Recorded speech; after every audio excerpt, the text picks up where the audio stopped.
came in and started evaluating what we need to do next.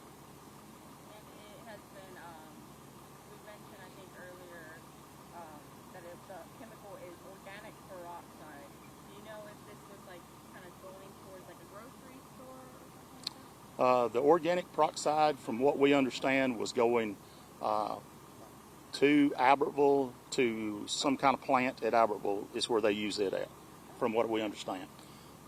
I know that this area was also evacuated. Did you guys get any medical calls because of this? As far as I know, at this time, we have not had any medical calls. We evacuated out to about 800-900 feet from around the area.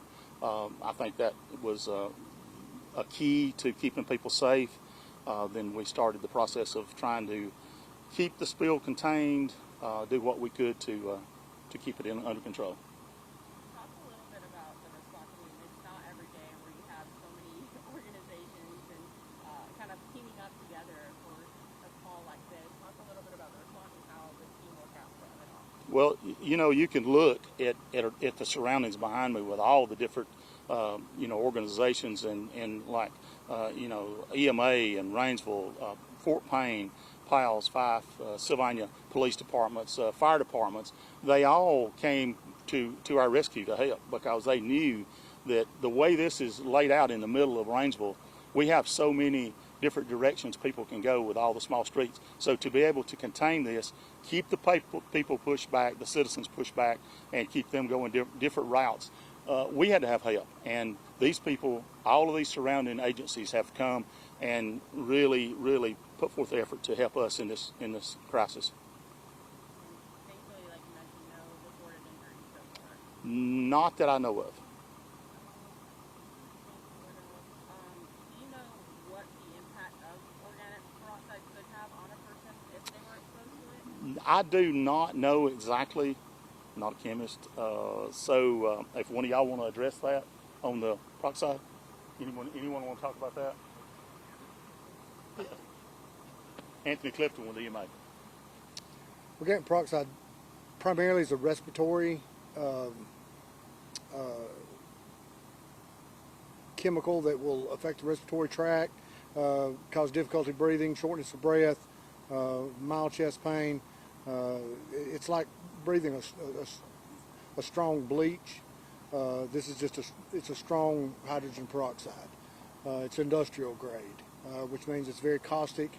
It's an oxidizer. It has an explosive property to it. It can burn. So that's one of the reasons that we're having to be so careful with it and wait for a hazmat team to come out of Atlanta to actually deal with this product. And that's why they're set this so much later. Yes, ma'am.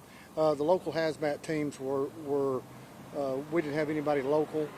Well, as a matter of fact, nobody within 3 hours.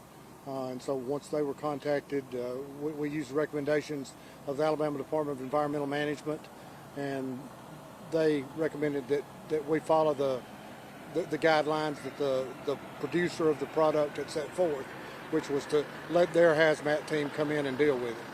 And so right now they're responding to us out of Atlanta and a hazmat team out of Nashville. So basically whichever one gets here first will begin the cleanup. So it won't be until much later tonight till this is all together. Correct. We expect this to last probably, could last as long as after midnight. So it's a liquid? It is a liquid, yes, sir. It's in 119 gallon totes. It's the square giant plastic container, yes, sir. So that's why you were spraying for so long, because it was not... Well, a couple of reasons. One, you spray it so long, we spray it to keep the temperature down in the truck, so it decreases the explosive factor.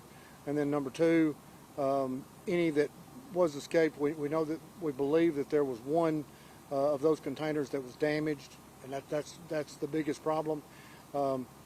So it keeps down the fumes, it keeps down any fire hazard that may be present, as well as keeping the truck itself cool. As far as businesses that are within that ring of not being able, they're not not going to be allowed to get back into their business until all this is cleared up, right? Is that how this? Yes, sir. That's my understanding. Chief? Yes. Mhm. Yeah. Yes. That's it.